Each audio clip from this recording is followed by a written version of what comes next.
Video কর, সবাই video কর, সবাই ভিডিও কর। নার্স দিদিদের তো মেল ওয়ার্ডে বাথরুমে নিয়ে গিয়ে মারধর করেছে। হাসপাতালের ভেতরে দাপিয়ে বেড়াচ্ছে প্রায় 100 খানেক লোক। ক্যান্সারে নেই আর ভয়, NCRI হবে এর জয়। আপনাদের ভরসা নেতাজি সুভাষচন্দ্র বোস ক্যান্সার হসপিটাল। যে যার মতো যেখানে পারছে ঢুকে পড়ছে, কেউ গেট ঝাঁকাচ্ছে, কেউ আবার সেই দাপিয়ে বেড়ানোর ছবি সোশ্যাল মিডিয়ায় লাইভ করছে। লাইভ বিদ্যাসাগর থেকে ডক্টর পালিয়ে গেছে এখানে।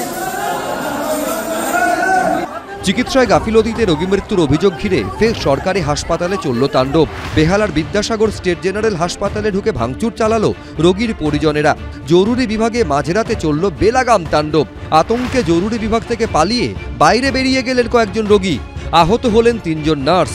তার মধ্যে আহত একজন নার্স চিকিৎসাধীন রয়েছেন বিদ্যাসাগর স্টেট জেনারেল হাসপাতালে।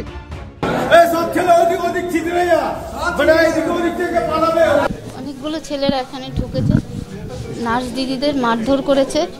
আমাদেরও মারধর করতে গেছিল, ওই মুহূর্তে ওটির দাদারা এসে আমাদের এখান থেকে উদ্ধার করে নিয়ে চলে গেছে। আগে থেকেই প্রবলেম ছিল, ডক্টর বলেছে এরকম প্রবলেম ছিল, তা ওনারা কিছু শুনতে চাইছে না, মানতে চাইছে না। আমি যেখানে দাঁড়িয়ে আছি এটা বিদ্যাসাগর স্টেট জেনারেল হাসপাতালের জরুরি বিভাগ। ঠিক এর সামনের যে জরুরি বিভাগে ঢুকলেই যে সমস্ত বেড দেখা যাচ্ছে, সমস্ত জায়গাতেই কিন্তু তাণ্ডবের একটা চিহ্ন। রোগী মৃত্যুকে কেন্দ্র করে কিন্তু এখানে এই তাণ্ডব চলে। হাসপাতালের তরফে দাবি, শুক্রবার সন্ধ্যায় হৃদরোগে আক্রান্ত হন ঠাকুরপুকুরের বাসিন্দা 30 বছরের যুবক শেখ মাহমুদ আলম। আশঙ্কাজনক অবস্থাতেই তাকে নিয়ে আসা হয় বিদ্যাসাগর স্টেট জেনারেল হাসপাতালে। সেখানে কার্ডিও ডিপার্টমেন্ট না থাকা সত্ত্বেও প্রাথমিক চিকিৎসার ব্যবস্থা করা হয় হাসপাতালের তরফে। যদিও বাঁচানো যায়নি রোগীকে, মৃত্যু হয় তার। হ্যাঁ, যারা পুলিশ পার্সোনাল থাকেন তারা ছিলেন। প্যাকটা রোগী কেন মারা গেল? পেশেন্ট মারা যাওয়া চলবে না হসপিটালে। এরপর ওয়ার্ডের বাইরে বের করে নিয়ে যাওয়া হয় দেহ। এর ঘণ্টা দুয়েকের মধ্যেই হাসপাতালে জড়ো হয় প্রায় 100 খানেক লোক। ঘণ্টাখানেক ধরে চলে তাণ্ডব। ভিডিওতে প্রায় 100 খানেক লোককে দেখা গেলেও ঘটনায় 9 জনকে গ্রেফতার করেছে পর্ণশ্রী থানার পুলিশ। 27 নভেম্বর পর্যন্ত তাদের পুলিশ হেফাজতে নির্দেশ দিয়েছে আদালত। সত্যজিৎ বৈদ্য, পার্থপ্রতিম ঘোষ, ABP আনন্দ।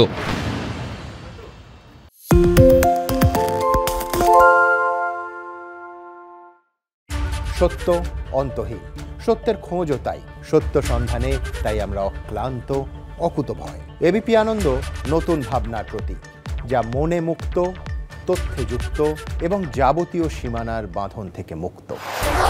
সীমা না শব্দটির মধ্যে লুকিয়ে আছে মানা শব্দটি, যেন চোখ রাঙানি এক অদৃশ্য বেড়াজাল, যা আটকে রাখে আমাদের এক ছোট্ট গণ্ডির মধ্যে। একমাত্র সঠিক খবরই গড়ে তুলবে এক মুক্ত সমাজ। সেই জগৎ গড়ার লক্ষ্যে কোনো সীমানার ঠুকুটি আমরা মানব না। ABP আনন্দ এগিয়ে থাকে, এগিয়ে রাখে।